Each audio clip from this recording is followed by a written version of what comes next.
3 2 1ចាប់ដើម តោ20ម៉ឺនរៀលមុនណា20ម៉ឺនរៀលមុន 20ម៉ឺនដាក់ចូលប្លុកដាក់ចូលប្លុក អើយ ប្លុកអូខេ អូខេតោះលឿបកគេយកធាក់ កាឡានេះមើលទៅ អូខេអា លេងណៃតាយឺតយឺត20ម៉ឺនអូ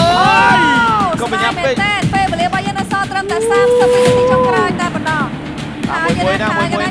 ម៉ោង កាឡានេះលបឿនមើលទៅអាចបាន30ម៉ឺន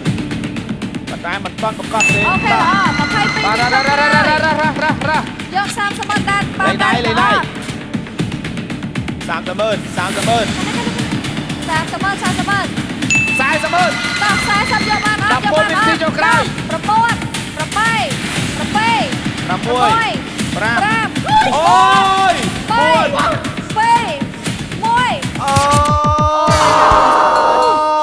អបអរសាទរអ្នកទាំងពីរទទួលបានទឹកប្រាក់ចំនួន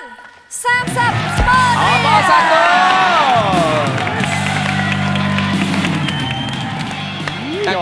តាំងតែយេ nhỏ xanh